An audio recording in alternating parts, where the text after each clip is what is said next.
That was important, and I want to go through a few things that Kamala Harris said. I want to ask you about her comments about the military. She said during the debate this about the U.S. military. Let's listen. As of today, there is not one member of the United States military who is in active duty in a combat zone in any war zone around the world, the first time this century.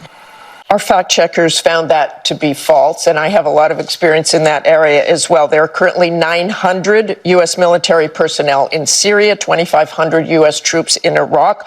All have been under regular threat from drones and missiles for months. We also have action in the Red Sea. We also, every single day, the Navy SEALs, Delta Forces, special operators can be part of any sort of deadly raid. So why would she make that claim? Massachusetts Governor Maura Healey, clearly a supporter of Kamala Harris. You know, Democrats said quickly that Kamala Harris won the debate. In fact, our poll found 58% of the voters thought she was the clear winner. And yet that performance did not overall move the needle. They're basically in the same place as before the debate. Does that surprise you?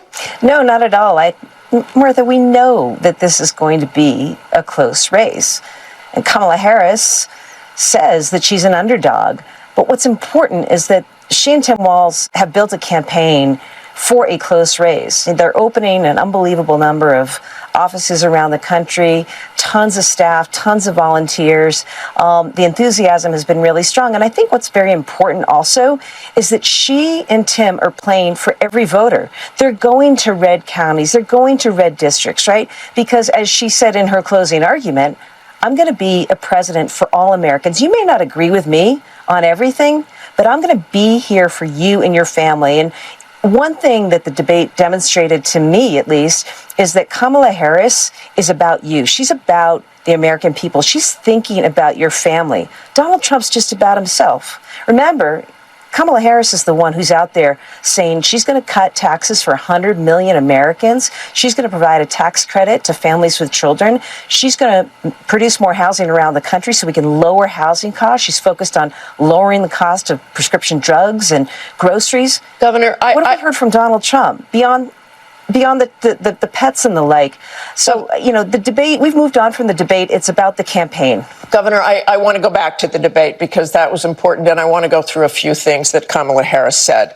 I want to ask you about her comments about the military. She said during the debate this about the U.S. military. Let's listen.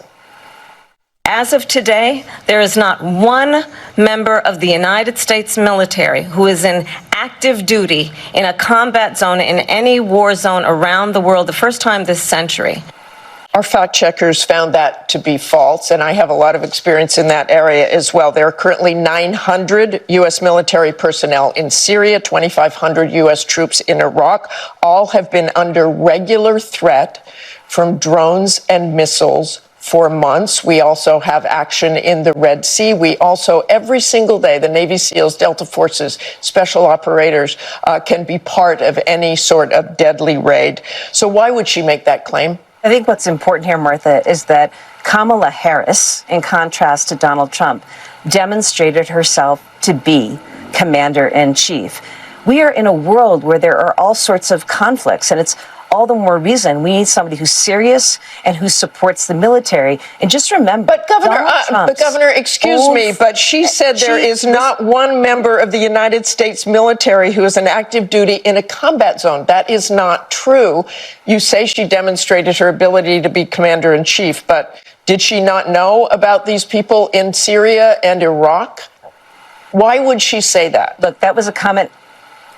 That was a comment in a debate. I think the point that she was trying to make was a broader point. And of course, we have military in place all around this country. That's important. We're the United States of America. And Kamala Harris, remember, is the person who stands with NATO, who supports our allies, who's working to bring countries together. Donald Trump stands with Vladimir Putin. So, you know, I think that's what's really important. Kamala Harris, she respects our military. She respects our service members. Donald Trump calls them suckers and losers. And it's why Donald Trump's former military generals support Kamala Harris. They say that Donald Trump shouldn't be anywhere near the Oval Office. And I think those are the points, Martha, that people need to understand. We live in a world of very serious times with serious consequences, and the actions of the next commander-in-chief matter. Kamala Harris will be that commander-in-chief and lead us forward in freedom, working with others. Governor, I want to hit another. I want to stick to Governor. I want to stick to Kamala Harris here on abortion. Vice President Harris did not make clear whether she supports any restrictions on abortion. Currently, 9 states and the District of Columbia have no gestational ban on abortions. Your state of Massachusetts has a ban on abortion after 24 weeks. Your state drew a line. Should she let people know where she stands and draw some sort of line? She already did, Martha. What she said is, let's go back to Roe, which, by the way, contrary to what Donald Trump says, nobody was asking to be overturned except for some segment. She's been clear, and I can tell you that because I myself am a former prosecutor, former attorney general, very familiar with abortion laws, and we both respect the right for people, first off, to make their own individual decisions about their body and what they want to do. That's very important. Women and families should have that choice. That includes the choice not to have an abortion. But what Kamala Harris has said is she wants to take us back to Roe, which allowed for abortion in certain circumstances. Donald Trump is, here's what's really important. He did not say the other day in the debate that he would veto a national abortion ban. And in fact, he supports abortion bans just like the Trump abortion ban that's on the ballot in Florida. And it's appalling. It's appalling what that means for women, for families, for their health. And, that is a clear distinction in this race. Kamala Harris wants to bring us back to the Roe period where we had protections in place and access. We weren't jailing doctors. Women weren't bleeding out and afraid.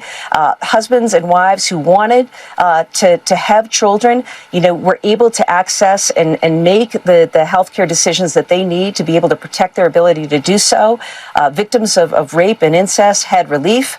Donald Trump wants to take all of that away. Governor, I want to move on to the economy. Difference. There is a clear difference there, Governor. I want to, in terms of the economy, Vice President Harris says she has a plan for lifting the middle class. But right now, the middle class under the Biden-Harris administration, eggs are up 119%, bread up 25%, chicken up 25%, the median home price is up 39%. This is the Biden-Harris administration. And Donald Trump is leading on the economy and immigration. What are your people saying to you? You must hear that as a governor. Look, I try to explain to people as governor, here's how we got here, okay? We had COVID, which Trump did not handle well. There had to be a huge infusion of money to save our small businesses and to help all of our states. Inflation rose as a result.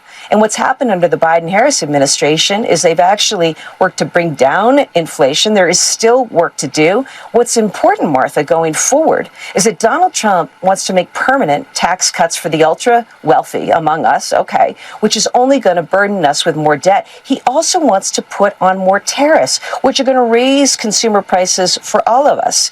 In contrast, Kamala Harris has said, I'm going to lay the foundation to see further reductions in the interest rates, which I think we'll see soon, and prices are going to come down. But Governor, it is very unfair to start that in the middle of the movie when the Biden-Harris team came in and we're dealing with a lot. We have the strongest economy of any country in the world right now, and they are committed to making life more affordable for people on housing, drugs, groceries, and the like. Donald Trump isn't.